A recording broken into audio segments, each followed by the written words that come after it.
അതിൽ തന്നെ ഈ ഗുഡ് ഡെറ്റും ബാഡ് ഡെറ്റും ഉണ്ടല്ലോ. ശരിക്കും അതെങ്ങനെയാണ് ഡിഫറൻഷിയേറ്റ് ചെയ്യാൻ പറ്റുന്നത്? ലൈക്ക് ബാഡ് ഡെറ്റ് എന്ന് പറയുന്നത് ആക്ച്വലി നമ്മൾ സാധാരണക്കാർ അങ്ങനെ ചിന്തിക്കാറില്ലാന്ന് തോന്നുന്നു. ഒരു ലെയ്മാൻ തോട്ട് പ്രോസസ്സിൽ ഡെറ്റ് എന്നുള്ളൊരു ഐഡിയോളജി മാത്രം. എന്ത് സാധനം നമ്മൾ കട കൊടുത്ത് വാങ്ങുന്നു അതിൻ്റെ വാല്യൂ അപ്രീഷിയേറ്റ് ചെയ്യാൻ ചാൻസ് ഉണ്ട്. അങ്ങനെയാണെങ്കിൽ ഗുഡ് ഡെറ്റ്. അല്ലെങ്കിൽ ആ വാല്യൂ ഡിപ്രീഷിയേറ്റ് ആണെങ്കിൽ ഓഫ് കോഴ്സ് ബാഡ്. ഇപ്പം നമ്മൾ അപ്പോൾ അങ്ങനെയാണെങ്കിൽ ഞാനൊരു കാര്യം ചോദിച്ചോട്ടെ. നമ്മൾ FD ഇൻവെസ്റ്റ് ചെയ്യുന്നു എന്ന് പറയുന്നു, അല്ലെങ്കിൽ നമ്മുടെ ആ ഒരു ഇൻവെസ്റ്റ്മെൻറ്റ് അതിന് ഈ ലോങ് ടേമിൽ പോകുമ്പോൾ ഉള്ളൊരു ലൈക്ക് ഒരു ഇൻഫ്ലേഷൻ അതിനെ അഫക്റ്റ് ചെയ്യുന്ന രീതിയിൽ ഇൻഫ്ലേഷൻ ഒട്ടും ബീറ്റ് ചെയ്യില്ല FD ബീറ്റ് ചെയ്യില്ല. ഇപ്പോൾ നമുക്ക് എൻ്റെ അടുത്ത് ഇപ്പോൾ ഒരു കോടി രൂപ ഉണ്ട്. എനിക്ക് അടുത്ത വർഷം മോളെ കല്യാണം കഴിപ്പിക്കേണ്ടതാണ്. അപ്പോൾ എനിക്ക് കൃത്യമായിട്ട് ഡേറ്റ് അറിയാം. FD ഇട്ടാൽ മതി. അത് തുടരുത്. സ്റ്റോക്ക് മാർക്കറ്റിൽ ഇട്ട് കഴിഞ്ഞാൽ എങ്ങനെ അടുത്ത കല്യാണത്തിൻ്റെ ടൈമിൽ 20% അടിയിലാണെങ്കിൽ എന്ത് ചെയ്യും? അപ്പോൾ വി ആർ ഇൻ ട്രബിൾ. അന്നാ എനിക്ക് എൻ്റെ മോളുടെ കല്യാണം നടക്കാൻ പോകുന്നത് 10 കൊല്ലം കഴിഞ്ഞിട്ടാണ്. അത് FD ഇട്ട് വെക്കണമെന്നില്ല, നേരെ മാർക്കറ്റിലിട്ടോ. അങ്ങനെയാണെങ്കിൽ ഈ 1 കോടി ഇട്ടാൽ മതി. അതിൻ്റെ ലാഭം കൊണ്ട് കല്യാണം നടത്താം. ലാഭം കൊണ്ട് മാത്രം, ക്യാപിറ്റൽ നിങ്ങളുടെ കയ്യിൽ വയ്ക്കാൻ ചെയ്യും.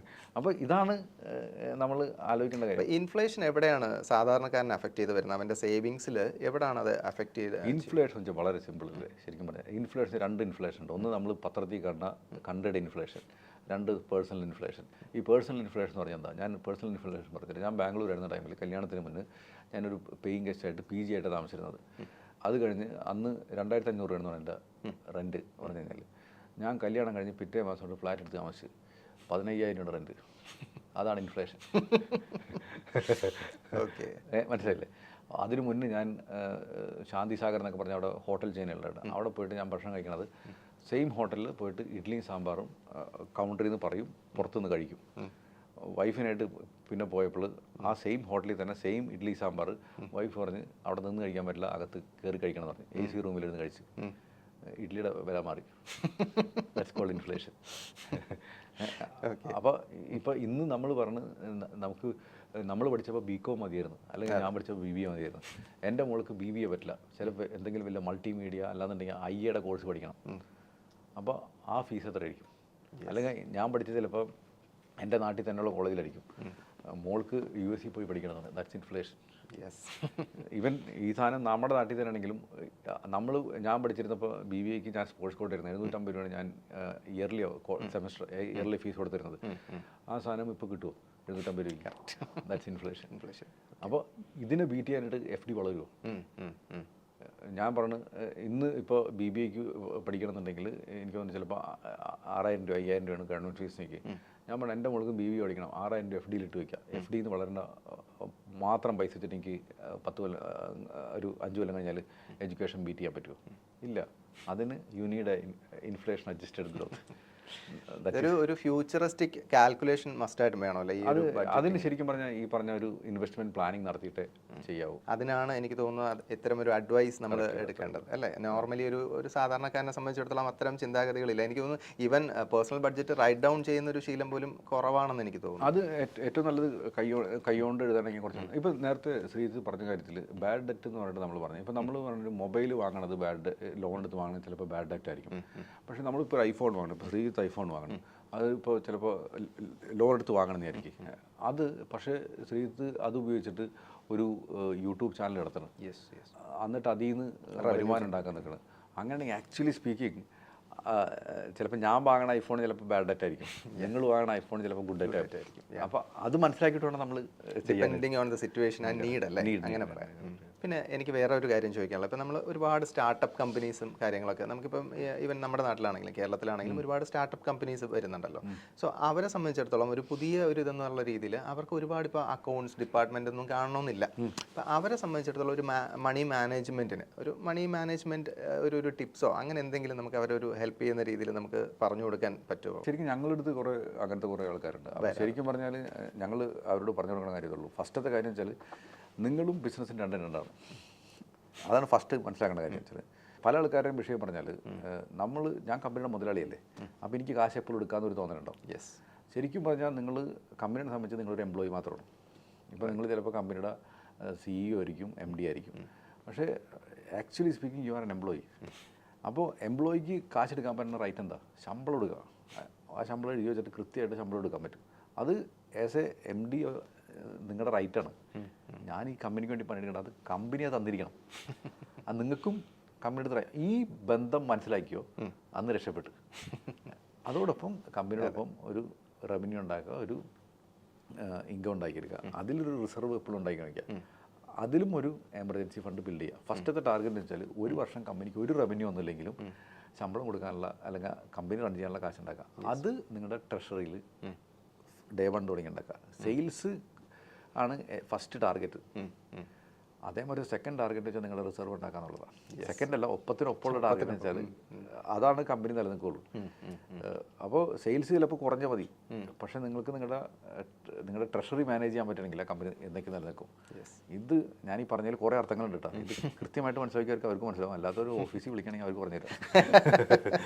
എക്സാക്ട്ലി. അല്ല, അത് വേണമല്ലോ. അത് കാര്യം വെച്ചാൽ അവർക്ക് എന്തായാലും ഇത്തരം കാര്യം നമുക്ക് പെട്ടെന്നൊരു സെക്കൻഡ്സിനുള്ള അല്ലെങ്കിൽ മിനിറ്റിനുള്ളിൽ നമുക്ക് പറഞ്ഞു തീർക്കാൻ പറ്റുന്നതല്ല. ഒരു ലോങ് ടേം പ്രോസസ്സും കൂടെയാണല്ലോ. അപ്പോൾ അത് ഉറപ്പായിട്ടും അത്തരം ആൾക്കാർ ഡയറക്റ്റ് കോൺടാക്ട് ചെയ്യുന്നതായിരിക്കും. അല്ലാതെ ഞാനങ്ങനെ ഒരു സെയിൽസിന് വേണ്ടി പറഞ്ഞതല്ല. ഞാൻ ഈ പറഞ്ഞാൽ ഞാൻ ഈ പറഞ്ഞത് ശരിക്കും മനസ്സിലാക്കണോ, ഇത് മനസ്സിലാക്കണോ ചെയ്യുന്നുണ്ടാവും. അല്ലാത്തവർക്ക് definitely you sit and think എന്ത് ചെയ്യണം എന്നുള്ളത്. അല്ല, അങ്ങനെയുള്ളവർ ഒരുപാട് ഞാൻ കണ്ടിട്ടുണ്ട്. കാര്യം ആദ്യം ഈ പറഞ്ഞ പോലെ ഒരു പ്രോഫിറ്റ് അല്ലെങ്കിൽ ഒരു മാർജിൻ കെയർ ടേൺ ഓവർ വരുമ്പോൾ അവർ ഈ പറഞ്ഞ പോലെ അവരുടെ പേഴ്സണൽ കാര്യങ്ങൾക്കും അല്ലാതെയും എടുത്ത് ഒരുപാട് സ്പെൻഡ് ചെയ്തിട്ട് അവസാനം ടോട്ടൽ ലോസിലേക്ക് പോകുന്ന അവസ്ഥ, ഈ പറഞ്ഞ പോലെ സാലറി കൊടുക്കാൻ പോലും നിവൃത്തിയില്ലാത്ത അവസ്ഥയിൽ പോകുന്ന ഒരുപാട് കമ്പനീസിനെ നമ്മൾ കണ്ടിട്ടുണ്ട്. അപ്പോൾ അതുകൊണ്ടാണ് ഞാൻ ഈ ഒരു ചോദ്യം ചോദിച്ചത്. Very relevant question.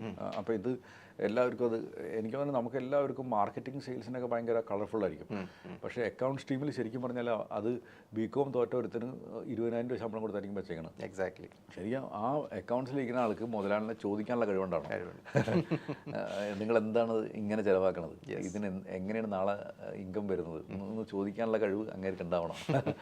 That is wear things go. As A person എന്നുള്ള രീതിയിൽ നമ്മൾ കൂടുതൽ സംസാരിച്ചില്ല. അപ്പോൾ ഫാമിലിയെ കുറിച്ച് പറയാമോ? എന്താണ് ലൈക്ക് വൈഫ് എന്താണ് ചെയ്യുന്നത്? അല്ലെങ്കിൽ വൈഫ് സിത്താര, ആള് എഴുതും, റൈറ്ററാണ്, പോംസ് ഒക്കെ എഴുതും. പിന്നെ എന്തെങ്കിലും കുറേ പുള്ളി ഷീ ഹാസ് ഹെയർ ഓൺ. അപ്പോൾ എനിക്ക് തോന്നുന്നു you are not interfering in to that business. ഇത് മനസ്സിലാവില്ല ഇന്റർഫിയർ ചെയ്തത്. അതാണ് ഞാൻ വായിക്കാറുണ്ട് സിത്തു എഴുതുന്നത്. അതുകൂടാണ്ട് ആളുടെ കുറച്ച് കമ്മ്യൂണിറ്റി ഒക്കെ ഉണ്ട്, അതിലൊക്കെ ചിലതൊക്കെ പബ്ലിഷ് ചെയ്യാറൊക്കെ ഉണ്ട്. അങ്ങനത്തെ ഒരു എനിക്ക് തോന്നുന്നു ആളും കുറേ ആൾക്കാർക്ക് പബ്ലിഷ് ചെയ്യാനായിട്ടൊക്കെ അയച്ചു കൊടുക്കാറുണ്ട്. എനിക്ക് തോന്നുന്നു അവർക്ക് എന്താ പറയുക, സിത്താര ടാലൻറ്റ് മനസ്സിലായിട്ടില്ലെന്നാണ്. ഐ തിങ്ക് കാലം വഴിയെ മനസ്സിലാക്കുമെന്ന് പറയുന്നത്. നമ്മുടെ യേശുദാസ് പാടാൻ പോയപ്പോൾ അദ്ദേഹം റിജക്റ്റഡ് പീസ് ആയിരുന്നു. I think she will get that recognition one day.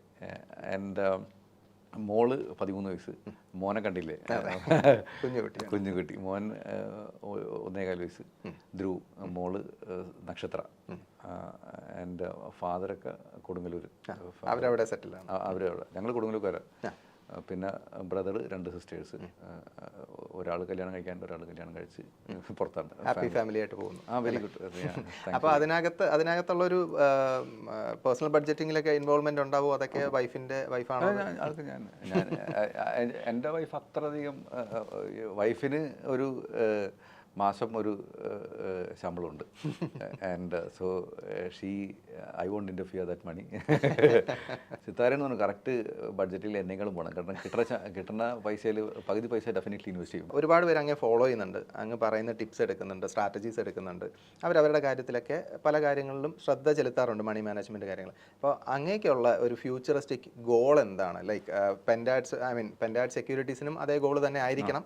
ഞാൻ അത്തരം ഒരു പ്രൊഫഷണൽ ഗോളാണ് ഞാൻ ഉദ്ദേശിക്കുന്നത്. ഓക്കെ. എനിക്ക് സത്യം പറഞ്ഞാൽ പെൻഡാഡിൽ ഞാനെപ്പോഴും ഓഫീസിൽ ഞാൻ എല്ലാവരോടും പറഞ്ഞു കൊടുക്കുന്ന കാര്യം വെച്ചാൽ നമ്മൾ എല്ലാവരെയും ഒരു ഡിസിപ്ലിൻ ഇൻവെസ്റ്റേഴ്സ് ആക്കാന്നുള്ളതാണ് ഞങ്ങളുടെ ഒരു ആവശ്യം. ഈ ഡിസിപ്ലിൻ ഇൻവെസ്റ്റർ ആവണമെന്നുണ്ടെങ്കിൽ എല്ലാവർക്കും ഒരു ഗോളിനെ ബേസ് ചെയ്തിട്ട്, ഫിനാൻഷ്യൽ ഗോളിനെ ബേസ് ചെയ്തിട്ട് ഇൻവെസ്റ്റ് ചെയ്യണം.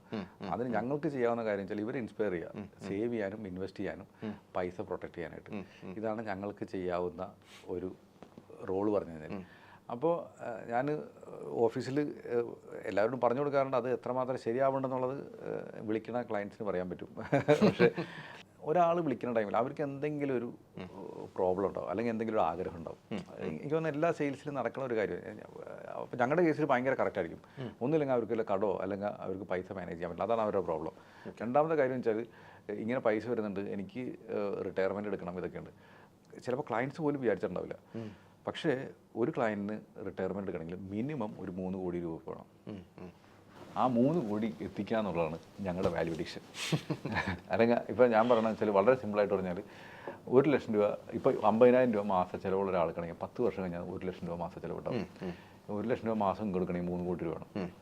അത് ആൾക്ക് സേവ് ചെയ്യാനൊക്കെ മടിയായിരിക്കും. അങ്ങനെ സ്നേഹത്തോടെ അല്ലെങ്കിൽ ഇത്തിരി ദേഷ്യത്തോടെ ആ സ്വാതന്ത്ര്യം കിട്ടിക്കഴിഞ്ഞാൽ അത് മാസം സേവ് ചെയ്യിപ്പിക്കാനായിട്ട് പ്രലോഭിപ്പിച്ച് കഴിഞ്ഞ് കഴിഞ്ഞാൽ അങ്ങേർക്ക് അത് അച്ചീവ് ചെയ്യാൻ പറ്റും. അതിന് വീണിയുടെ ലോങ് ടൈം റിലേഷൻഷിപ്പ്. അങ്ങേർക്ക് നമ്മുടെ അടുത്തും കംഫർട്ട് വേണം, നമുക്ക് അദ്ദേഹത്തിൻ്റെ അടുത്തും കംഫർട്ട് വേണം. അപ്പോൾ അത് ചെയ്യാൻ പറ്റിക്കഴിഞ്ഞാൽ അപ്പം ഞാൻ ഓഫീസിൽ എല്ലാവരോടും പറഞ്ഞു കൊടുക്കുന്നത് നിങ്ങൾ ചെയ്യണത് ശരിക്കും പറഞ്ഞാൽ ഇനി ചാരിറ്റി ചെയ്യേണ്ട, ഇതാണ് പുണ്യപ്രവൃത്തി. പെൻഡാറിനെ സംബന്ധിച്ച് ഞാൻ കാണുന്ന കാര്യം വെച്ചാൽ ഇതൊരു ബ്രോക്കിംഗ് ഫേമാണ്. ഇത് പലപ്പോഴും ആളുകൾക്ക് ബ്രോക്കിങ്ങിൽ നിന്ന് വന്നിട്ട് ആളുകൾ ഒത്തിരി ഗ്രീഡിൻ്റെ പേരിലും ഫിയറിൻ്റെ പേരിലും വന്നിട്ട് പൈസ നശിപ്പിച്ച് കളയാം. അതിലൊരു കൺട്രോൾ ചെയ്യാൻ പറ്റുമോ? ആളുകൾക്ക് പൈസ ഇൻവെസ്റ്റ് ചെയ്തിട്ട് അവർക്ക് കുട്ടികളുടെ എഡ്യൂക്കേഷൻ വരുന്ന ടൈമിൽ ഈ പൈസ വേണം കേട്ടോ, ഞങ്ങൾ റിഡീം ചെയ്യണമെന്ന് പറഞ്ഞിട്ട് ആശ്വാസത്തോടെ എടുക്കാൻ പറ്റണം. അല്ലാന്നുണ്ടെങ്കിൽ റിട്ടയർമെൻറ്റ് ടൈമിൽ ഒരു ടെൻഷൻ ഇല്ലാതെ പറ്റുന്നു. ഇനി ഒരു ബ്രെഡ് വിന്നറായ ഒരാൾക്ക് എന്തെങ്കിലും പറ്റിക്കഴിഞ്ഞ് കഴിഞ്ഞാൽ ഭാര്യയ്ക്ക് പൈസ മാനേജ് ചെയ്യാനായിട്ട് ഒരു ടെൻഷൻ ഇല്ലാതെ നമ്മളുടെ ഹെൽപ്പോടെ ചെയ്യാൻ പറ്റണം. ദാറ്റ് ഇറ്റ് സെൽഫ് ഈസ് ഇത് പറയാൻ എളുപ്പമാണ്. പക്ഷേ I think if I can do this to the correct way I will be happy. My company's purpose is fulfilled.